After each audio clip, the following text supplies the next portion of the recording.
Kia ora koutou, Markie here. Now I'm doing it again. I'm pointing the camera at my computer screen, which creates a horrible jazzy effect. And if that gives you migraine or triggers seizures or anything like that, don't watch, just listen. And what I will do is I'll put the visuals in the description box, and you can just look at the description box, which won't be jazzy. So there we go. So welcome to the channel if you're new. If you're new, I have a unique style. This is a neurodivergent channel, and it's not slick and fancy and well produced. It's very raw, quite conversational, and we go off on tangents because tangents are the best bit. So if you like something that's slick and gets to the point quickly, this isn't the channel for you. So let's part as friends. You find another video on this topic, but I bet you won't find a video on this topic actually, because this is the nichest of the nichest of the niche. Yeah, that's not easy to say without spitting everywhere, is it? So I want to talk about the 5-factor personality model, which I've talked about before. Okay, so if you want a detailed breakdown of this personality model and how it works, go and watch my video, which is just about the model in general. Then I did a video about whether it could be adopted for animals, to help rehome animals in shelters and things like that. A bit of a speculative video, but I came up with a kind of a system based pretty much on this. I tweaked it a tiny bit, but not a lot, and then just opened the question to whether that would actually be helpful.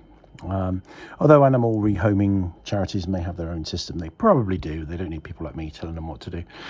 But this video, I want to use the 5-factor model on personality to analyze and break down the personality of a famous historical person. Okay, and quite a niche famous historical person, certainly somebody that won't be everybody's cup of tea. Now I had this idea, it just came to me today, with this particular person, because I was just daydreaming, and I just thought, oh, I wonder what he would be like on the 5-factor model. But this is something I could do with other people, but I have to know a little bit about the individual. Now, I'm not an expert on this person, but I have read a biography and tons of other bits and pieces, articles, other people's commentaries and things like that, watched videos on him. So I think I know enough to give a rough breakdown.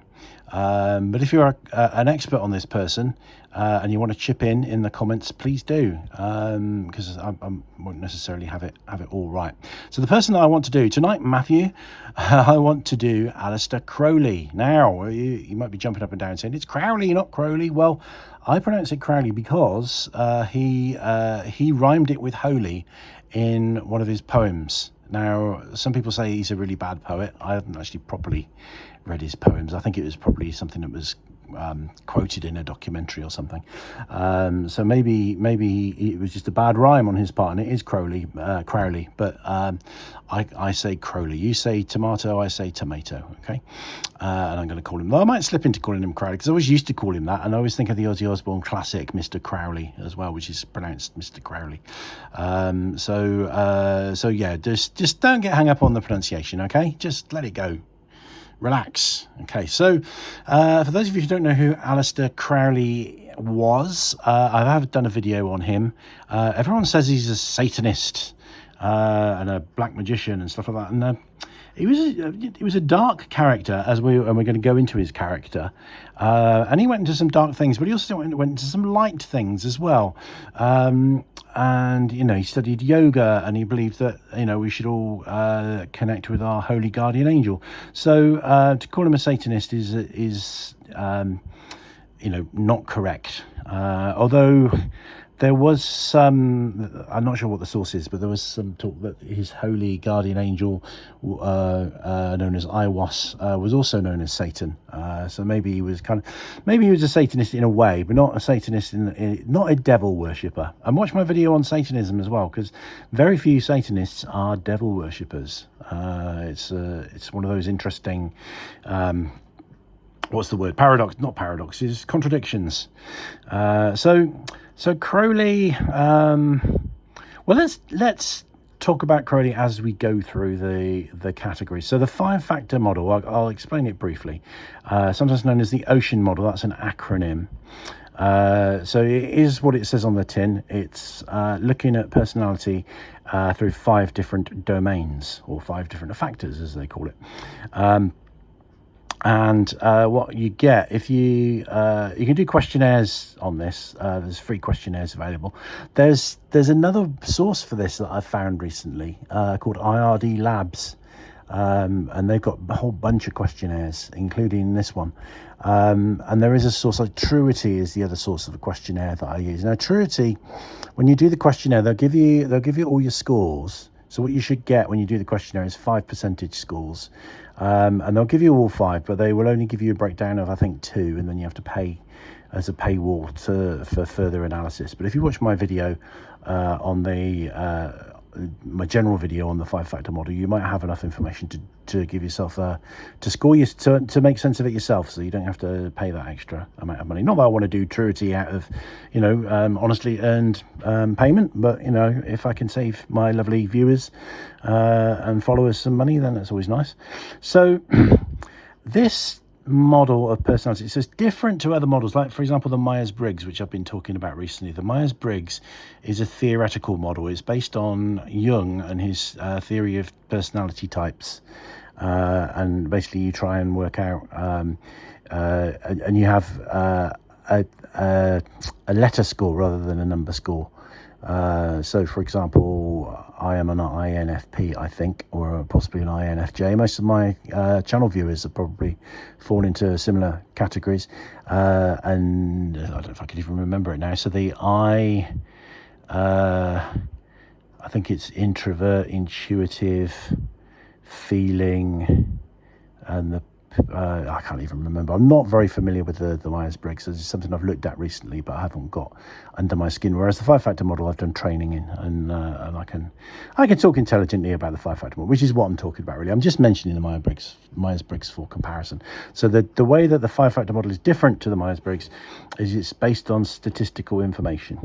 Okay, so it's based on asking lots and lots and lots of people lots and lots of questions, and then looking for correlations. It's interesting. There are other versions of this. There's an alternative version of it. I think there's a 6-factor model now, but I really like it. I find it incredibly useful. Now I use the questionnaire with people. The questionnaire isn't always right. And when I get people to do the questionnaire, I usually suggest they get somebody that knows them to do it as if they were that person, so you get some balance. But the great thing about it is when you discuss it with people, I get clients, my psychotherapy clients, I get them to do this because it really accelerates the process of getting to understand people and how they tick. And and I always ask them, do you think this model was accurate in your case? And sometimes I'll say, well, most of it was, but this one wasn't. And I always kind of take the client's word for it because they're the experts on themselves, and they can tell me where the questionnaire may have failed a little bit. And that discussion is very useful, so even when the questionnaire doesn't always hit the spot, it's still a good process to go through. So what I've become familiar with it is what I can do is I can if I know somebody reasonably well, I can appraise them using this model, just from understanding of the model and understanding of the person. Okay, so openness to experience. So what you're looking at here is a cheat sheet which I have made, which you're welcome to use, but give me a credit if you do use it or share it in any way.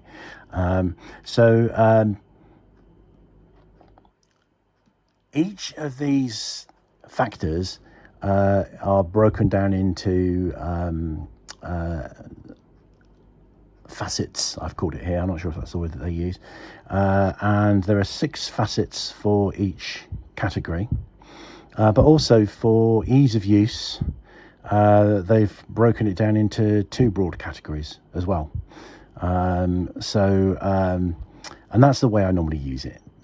In fairness, I don't normally kind of get into all the facets, the 6 facets. I usually go into the 2 facet breakdown. So openness to experience can be either creativity or intellect or both. Now, excuse me. The interesting thing is with this is you could be high in creativity and high in intellect, or you could be high in creativity and very low in intellect, or very high in intellect and very low in creativity, and it would still give you a high openness to experience score. So I always ask people when I go through the schools with people, I say, okay, well, where, you know, are you creative and intellectual, or more of one or more of the other? Which is the one that, you know, that swings it the most for you? But we'll have a quick look at the category. Well, we'll go through the 6 categories as well when we look at Crowley, and we'll talk about him as we go. Okay, so openness to experience is what they call it. You have to be careful with this model. The terms that they use for the categories are not necessarily the everyday language. So that's an important thing to bear in mind. And the other thing to bear in mind with this model in general is that it's not one of those models where a high score is good and a low score is bad, or vice versa. It's not a model of pathology. There are, you know, psychometrics and models that will tell you, you know, if you're a bit, if you're narcissistic or schizoid or depressive and things like that, and they'll measure pathology. This doesn't measure pathology. This is about personality. So there's no goods and bads here, but there are indications that somebody might be perhaps more content or less content, or more antisocial or less antisocial, and such like. And it's not just the individual score, it's the interrelation between the different scores. Now, it makes it confusing, just so you know, in terms of the scores, where it says 1 openness to experience, average score 58. So it gives you a percentage score. So you'd think that 50% would be the average, wouldn't you? Oh no, 58 is the average. So that's kind of annoying, isn't it? But as long as you know that, you can work out what's average or not. Now, I'm not going to give kind of detailed scores for old Aleister. I'm just going to say high, low, medium, or might say very high or very low. So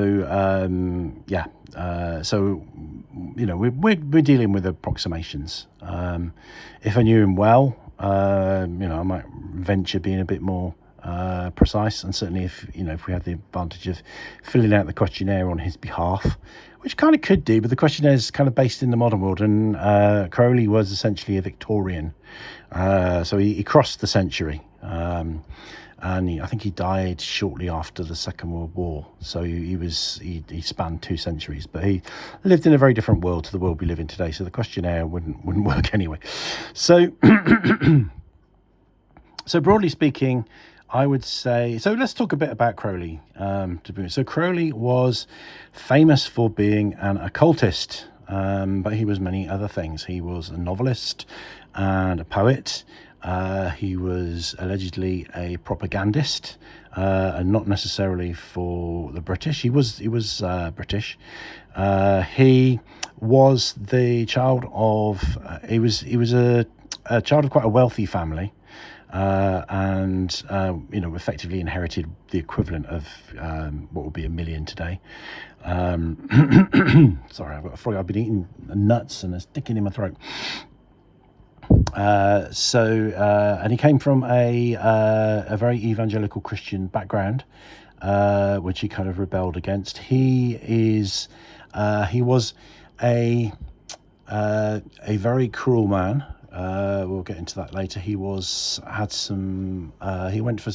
very adventurous, and pursued lots. He went big game hunting. He went mountain climbing, and when it came to the occult, you know, he did, you know, big, risky, scary stuff. Okay, so I'm going to score him with openness to experience. I'm going to score him high. I'd say very high, actually. So creativity, high. Because you have to, and the fact also he wrote novels and poetry, so that creativity definitely. Intellect, yes, he was well read. I can't remember what his educational background is, but he wrote fiction and non-fiction. And understood lots of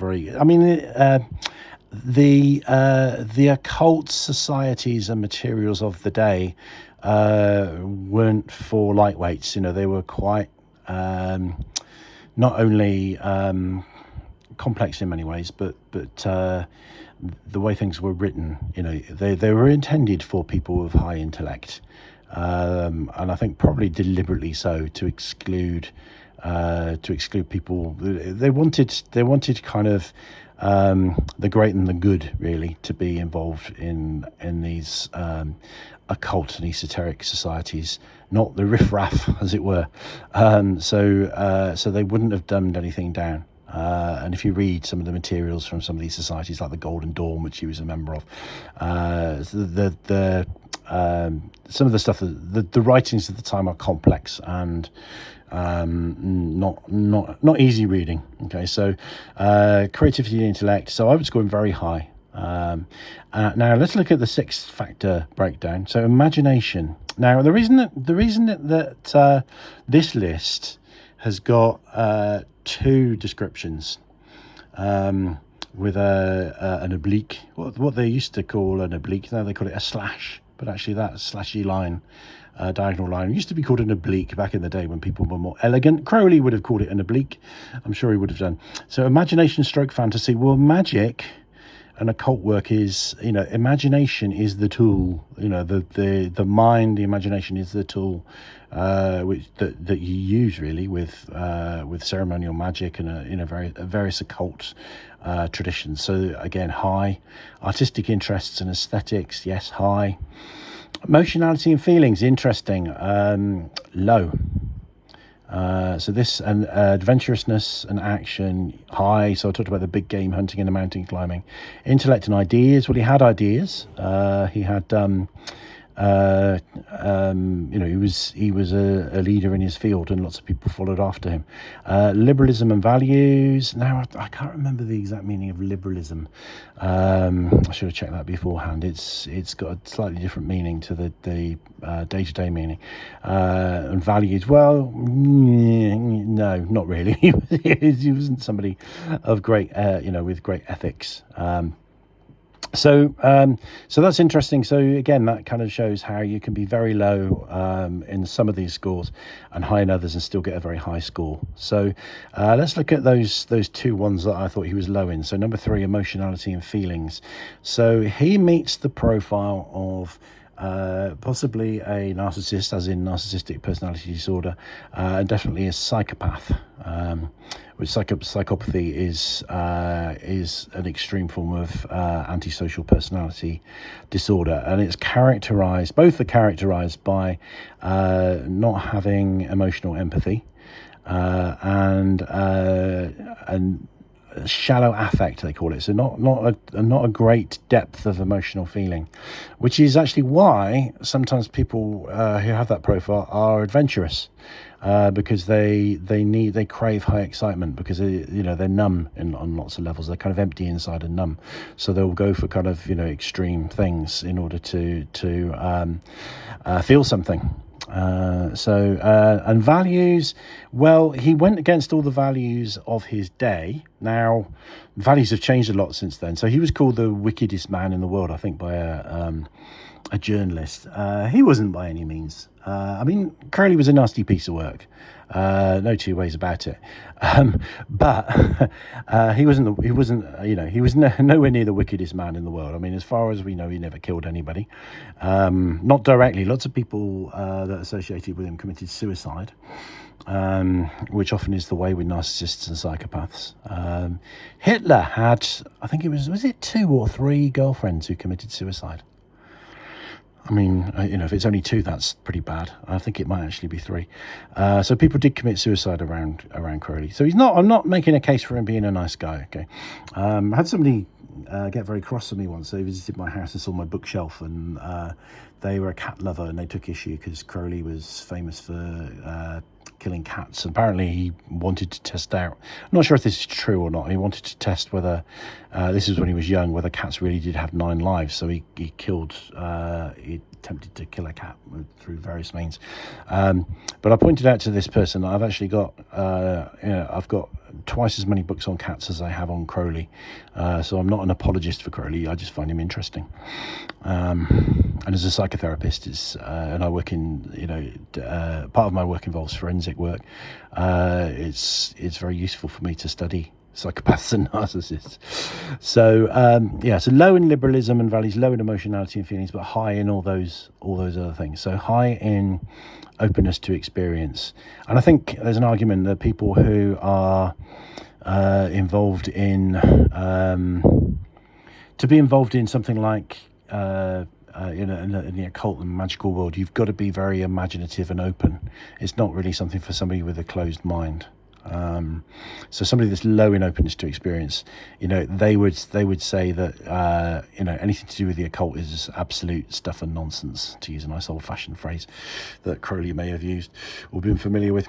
So that's the first one. So high, I'd say very high. Actually, I'm going to give him a very high to use the technical term very. Conscientiousness. Now, conscientiousness. Be careful with this one, okay? It does, if you break it down into the sixth facet, you've got kind of dutifulness. And self-discipline, which might kind of equate slightly to what we would call conscientiousness. But essentially, it's, if you break it into the two facets, it's orderliness. Why is there a little blue squiggly line under that? Have I left too big a gap? Yeah. And industriousness. So conscientiousness, it's a lot about how effective and how efficient you are, how you get stuff done. And that's a good way to look at it. Okay. So again, I would score Crowley quite highly, because he did get a lot of stuff done. He traveled extensively, he formed his own religion, he wrote stuff, he got stuff published. I've had different opinions as to how good his stuff is. I bought the novel Moonchild, and every time I try and read it, I can never get into it, because the first couple of chapters start with, for me, too many characters. I really struggle with novels where it begins with too many characters, and TV shows and stuff like that. I just get lost in the characters. So I've tried several times to read that novel, and not got very far with it, which is a shame. I really would like to get into it. I will one day. And a Moonchild's interesting because it's been referenced in music quite a few times. So Rory Gallagher wrote a song called Moonchild. I think Iron Maiden did Moonchild. King Crimson. But the one I love the most, Fields of the Nephilim. Fields of the Nephilim draw a lot on Crowley. They have, because his voice was recorded, there's voice recordings of him, and they reference a lot of his work and things like that. But they also have, in the middle of the music, they have like a voice sample from Crowley and here and there. So Moonchild, the song, which is a stunning song. If you want to check out a song, if you like a bit of the old Gothic rock, check out Moonchild by Fields of the Nephilim. Got the name then. The song by, King Crimson. So this is the nature of this channel. You see, I go off on tangents because I'm ADHD, and this is how we roll. And if you don't like the tangents, you won't like the channel. So be prepared for tangents, and I think they're the best bit. So King Crimson, the song Moonchild on that album, on the Court of the Crimson King, which is a classic album, probably the first proper prog album. And there's a song on there called Moonchild, which is not by no means the strongest song on that album. There's two amazing songs, 21st Century Schizoid Man and Court of the Crimson King, and some good stuff in between as well. Moonchild is not one of the best ones, but it is on there. So Crowley had a big influence, wider than people think, because you might not have heard of Crowley, but lots of people will have heard of Moonchild. And a Moonchild is a child which is conceived in a ritual way for ritual purposes. So if you want to create if you want a person to do a certain fulfill a certain destiny or role in life, and you ritualize their conception, that would be a Moonchild. So there we go. So let's go through the 6 facets: self-efficacy and confidence, very confident, but then it's the confidence that comes, the grandiosity that comes with narcissism and psychopathy. So it's not really a real confidence, it's a kind of a facade in a way.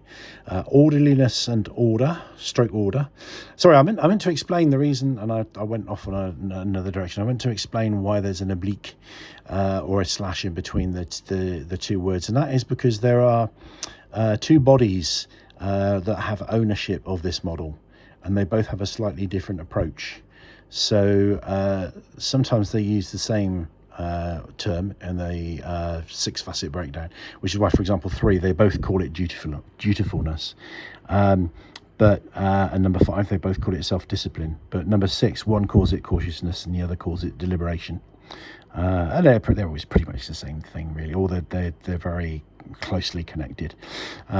So we use both. My cheat sheet, I've combined everything that's useful to know when you're using this model on one cheat sheet sort of breakdown, really, which I'm quite pleased with. It's very useful. So self-efficacy and confidence, yes, with both. So, you know, like I say, you got things done. Orderliness and order. I mean, I don't know kind of how he kept his kitchen, but, you know, his approach to occult work was very precise and meticulous. So I suspect orderliness and order were something that he followed. Dutifulness, no, maybe not so much. Achievement and striving, yes. Self-discipline, yes. So he talks, there's a lecture that's been transcribed where he talks about yoga, and he talks about throwing himself so wholeheartedly into the yoga and into certain asanas. So asanas are yoga postures, that he said that after staying in a particular yoga posture for a certain amount of time, it took him 10 minutes to get himself out of that position, because, you know, everything had kind of seized up. Now, I'm not sure that's good yoga, good yoga practice. I'm not sure it's supposed to be like that, but whether it is or not, that's a demonstration of his self-discipline. Cautiousness and deliberation, probably not. So this is the thing, there's different types of psychopaths. Some are much more impulsive, and some are much more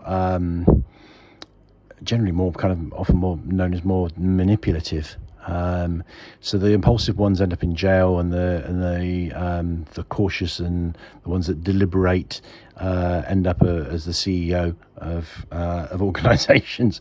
And that's why sometimes they call some people like to call themselves, or some people are called psychopaths and some people are called sociopaths. I suppose, yeah, he's not, I don't think he's known for somewhere in the middle there, I think. Somewhere in the middle. I mean, for example, when they were mountain climbing, the rest of his team did a bit of an intervention with him, because he was they had servants, presumably they were kind of people from the Sherpa community, and Crowley was being very cruel in his treatment of them, and they took issue with him, and he pulled a revolver on them and kind of suggested that they might not, you know, they might want to keep their complaints to themselves. So I guess that's quite an impulsive thing. But I think he was probably also quite a schemer, and I don't know. And this is where somebody with more knowledge of Crowley could help me out a little bit. But still, regardless of which way that swings, I would say high, not very high maybe, but high in orderliness and industriousness, because he achieved stuff. The very fact that we've heard of him, he's gone down in history, is that, you know, he had to have been quite effective and efficient to some degree, or manipulated other people into doing the hard work for him. But even then, that's a form of orderliness. So yeah, high. So I'd say very high on openness to experience, and I would say high on conscientiousness, which is kind of a good combination. So people that are high in openness to experience and low in conscientiousness, that's your poor artist. you know, that does brilliant work, but it doesn't make any money. And then after they're dead, people discover them and make you know, and their work suddenly is very desirable. People that are highly conscientious, but low in openness to experience, are very kind of rigid, and that's the kind of profile of a Nazi. Doesn't mean you're a Nazi if you've got that, but that's, if you are a Nazi, that's probably the profile that you've got. Okay, so extraversion. Okay, so we've heard of introvert and extrovert. So this is just looking at extraversion, just to keep it simple. So if you're low in extraversion, you're an introvert. If you're high in extraversion, you're an extrovert, and you might be an ambivert if you're somewhere in the middle, if there is such a thing. So I'd say, you know, from what I know, very extrovert, because he certainly put himself out there. He was a leader. So assertiveness and enthusiasm are the two facet breakdown. I would say high in both of those. Now this is where it gets interesting. 6 facet breakdown.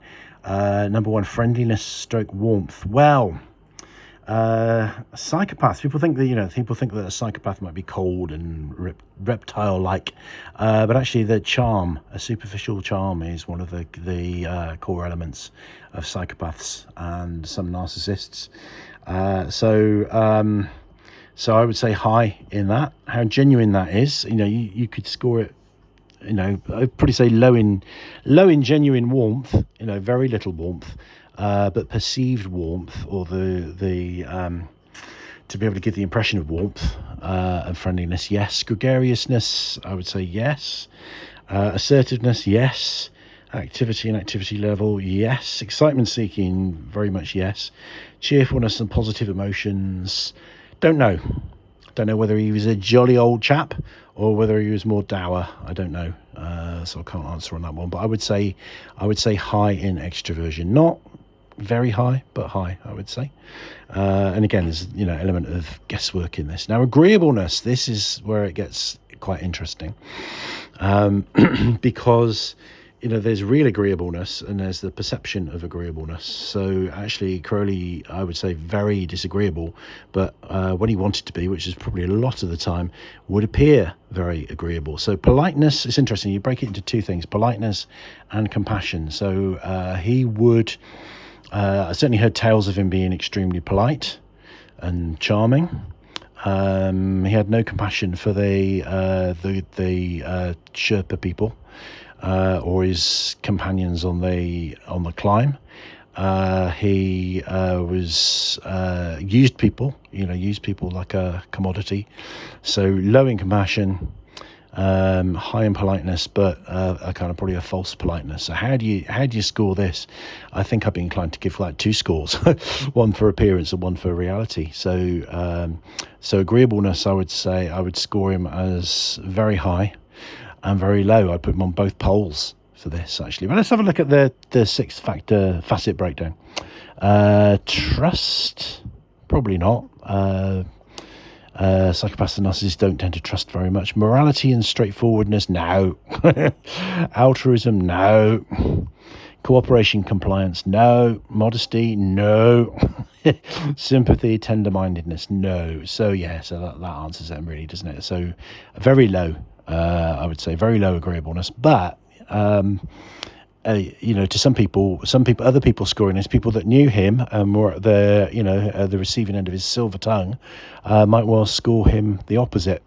Now, I'll tell a little anecdote here, which illustrates this one. There's a preface to one of Dennis Wheatley's novels. And Dennis Wheatley was a guy who wrote lots of black magic thrillers. He was a novelist. He was a bit of a dodgy character. He was kind of, you know, very suave and, you know, had very upper class mannerisms. I don't know if he was upper class or not, but he was a bit of a shyster in some ways himself. But I think once he started writing, he probably settled down a little bit, and he wanted some guidance from Crowley for an occult novel that he was writing, and he met up with Crowley. Crowley came to dinner and brought a very nice bottle of wine, and was very charming, you know, very extremely pleasant, very helpful, very forthcoming with information. But one of the things he did is he left a copy of a ritual and suggested that Dennis Wheatley conduct this ritual. And apparently Crowley, when he did the ritual, it nearly killed him. That's the story that him and I think somebody else that he was conducting the operation with both nearly died.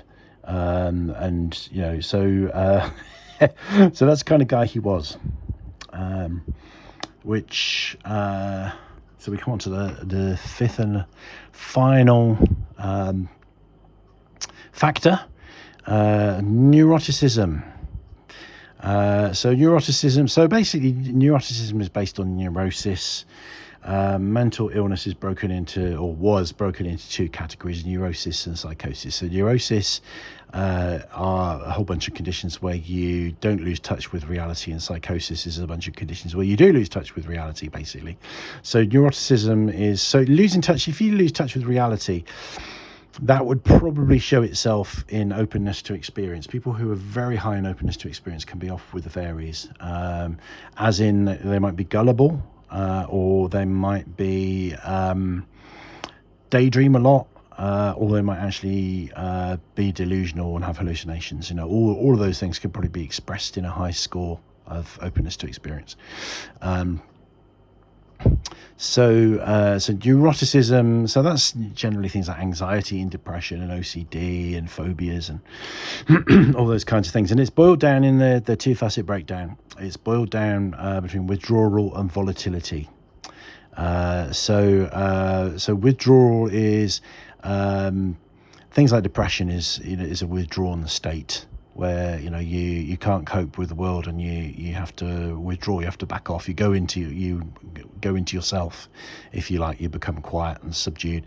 Volatility is aggression, anger, difficulty regulating emotions. So they're the kind of two opposites. So though an individual can have both, and that often does occur. So again, it's either or both. Withdrawal and volatility. And then breaking into the sixth facet breakdown: anxiety, anger, angry hostility, depression, self-consciousness, immoderation, impulsiveness, temptation, vulnerability to panic. Okay, so anxiety, I would say no. Anger and angry hostility, he certainly could be very hostile to people. He's not somebody you want to get on the wrong side of. Depression, I would say no. Self-consciousness, I would say no, definitely not. Immoderation and impulsiveness, well, he was a bon viveur, a hedonist. He enjoyed himself sexually, and he enjoyed himself in terms of various substances. And he did things to the full. He wouldn't do things by half. So moderation, moderation, no. Immoderation, yes, absolutely. And he would give in to temptation. That was something I was going to say at the beginning. Actually, was when he was called the wickedest man in the world. He was, part of that label that was placed on him. A bit like with Oscar Wilde. Crowley was bisexual, and in those days that was like considered the worst of the worst. So when the judge that convicted Oscar Wilde said that it was the worst case he'd ever seen, and obviously he would have done murder cases and rape cases and all that kind of thing. So back in that period, the society's view towards things like homosexuality were very extreme, and so different to today, where we find it's hard to imagine how they thought that in some ways, really. So I'm just saying that because the immoderation and made me think of his sexual behaviour, and that made me think of his bisexuality, and that made me think of how he was looked upon by society, the society of his times. Vulnerability to panic? No, I don't think so. So generally speaking, sort of psychopathic people don't, they don't feel anxiety, they don't feel fear, or very, very little. Obviously, these things can be on a scale. That's why people who are psychopaths can actually be great in certain fields of work. They make great soldiers and service people, military. They make great first responders. It's not psychopathy. people think that psychopaths are all serial killers, but they're not. It's like nearly all serial killers are psychopaths, but very few psychopaths are serial killers. And it's important to recognize that. So now I would generally, without looking at these subcategories, I would generally sort of score him as low for neuroticism because of that, what we call that shallow affect, the fact that psychopathic people don't feel emotions very strongly, and neuroticism is all about emotional issues and emotional difficulties. So the only area where the psychopath and the narcissist, or not the only area, but the common area where more so with psychopaths and narcissists, is narcissists can have what they call fury, cold fury or active fury. So they can have difficulty regulating anger. But the other emotions are very much sort of dulled down. So number 2, he would score possibly quite highly for. And number 5, I think he would score quite highly for. But again, how impulsive he was, I'm not sure. That's where I'd need to, get the opinion of somebody that was that knew Crowley better. But however, even whichever way that went, score number 5, if that went towards impulsiveness or away from impulsiveness, it would still mean that he would have a low score for neuroticism. Now, I wouldn't say very low, because I think the anger and the immoderation might raise it up a little bit. But generally speaking, he would have a low score for neuroticism. So people who are psychopathic and narcissistic, it's complex. You get the vulnerable narcissist that might score higher for neuroticism, but your grandiose narcissist, which Crowley would have been, they don't have faults. They don't have weaknesses, they don't have foibles, but everybody else does, and everything that they do wrong or badly is because of everybody else. So basically they project, obviously they do have all these faults and all these things, but they don't really feel them because they don't feel emotions strongly, and they don't acknowledge them because they project them onto other people. So a great tip, which I've shared before in other videos, is if a narcissist accuses you of anything, it's really useful information, because you can always put money on the fact that what they've accused you of is what they're doing. So if they accuse you of shit stirring, oh, you're shit stirring then, are you? If they accuse you of fraud, oh, what, you're committing some fraud. If they accuse you of blackmail, whatever, they just do that. Obviously, often in a very obvious way, and they don't even realize they're doing it, because it's just the way that they think. It's a little bit like the person in a relationship that's having an affair accuses the other partner of having an affair. It's very similar to that, but narcissists, they're experts at this. They do this, in such a blatant way. So let's just do a quick recap. So I would say openness to experience, very high. Conscientiousness, high. Not very high, but high. Extraversion, high. Maybe very high. I don't have a strong feeling either way. Agreeableness, low. Just low. But not everyone would agree on that, depending on how you know that person. That's the thing about narcissists and psychopaths, they can present themselves as angels to people where they want to. So some people wouldn't be able to praise him highly enough, but anyone that's been around him for any length of time and seen both sides of him would say no, very low. And neuroticism, I'm not going to say very low because of the anger, hostility, expression, and possibly the impulsiveness, certainly the immoderation. So I'm going to say low. So that is my 5-factor personality model analysis of Aleister Crowley. So if you want me to apply this formula to somebody else, I need to know them. So if you can send me a bit of a biog, or point me in the direction of a good biog. I don't want to be reading whole books.